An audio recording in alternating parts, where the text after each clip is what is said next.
What else can I tell you? My darling wife, Sandra Pook, not mine, Ray's, from Upminster in Essex, celebrating her birthday today. Could you send her birthday wishes? We've been together for 38 years and have loved every minute.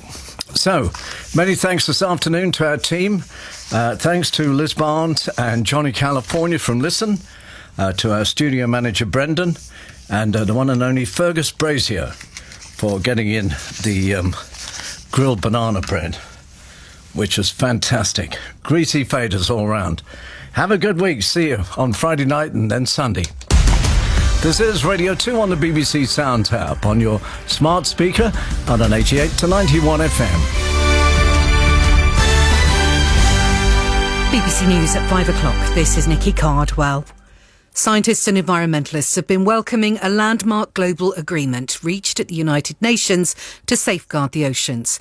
The treaty will create protected areas covering 30% of the high seas or international waters by the end of the decade. There'll be limits on fishing activity, shipping lanes and exploration such as deep-sea mining.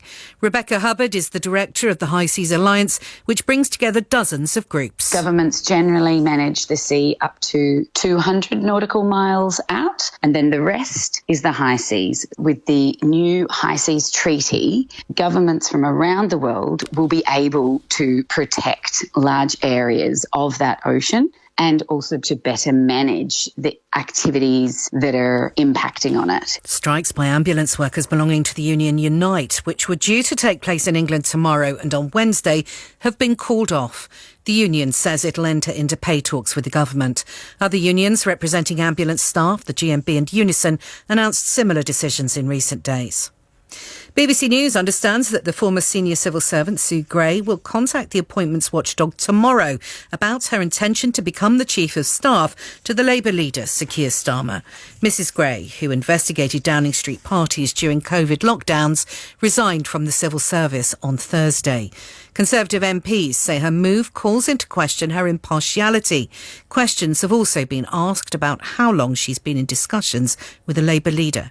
Our political correspondent Peter Saul reports. Sue Gray's possible change of career from Whitehall Mandarin to political operative has raised eyebrows. Labour insists due process was and will be followed, hence tomorrow's submission to the Advisory Committee on Business Appointments. On Sunday with Laura Kuenssberg, the Labour frontbencher Jonathan Ashworth said his leader had been looking for a new chief of staff for several weeks, and Sue Gray was always going to be on the list. Afterwards, a Labour source stressed that on the list wasn't the same as in talks. Football and Nottingham Forest have managed to draw at home to the Premier League strugglers Everton. They came from behind twice and finished 2-2. Everton remained third from the bottom. The former Crystal Palace forward Clinton Morrison says it was an outstanding game. They both went for it, didn't feel sorry for themselves, kept on going to the 95th minute, and you always thought, could there be another goal in it? It was Forest that the most likely in the second half. They were pushing, Everton defended well, but it's good though. It was a good game of football. I think both teams play like that, they've got a great chance of surviving. Formula One and the opening race of the new season in Bahrain has been won by the reigning world champion Max Verstappen. His Red Bull teammate Sergio Perez was second, with Fernando Alonso in third for Aston Martin.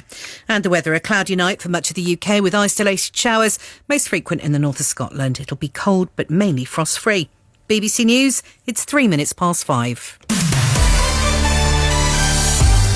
Orna's here now with all the traffic and travel news. Nikki, thank you very much. First of all, to Glasgow and the M8 on the eastbound side, so travelling from the M77 through to Anderston Cross, junction 22 to junction 19, a slight delay showing there. And the M90 in Perthshire is where the roadworks are between 8 at Glenfarg and junction 9 at the Bridge of Erne, so roadworks are causing you queues. And the A66 is still closed in Cumbria. It's between Walkup and Brough.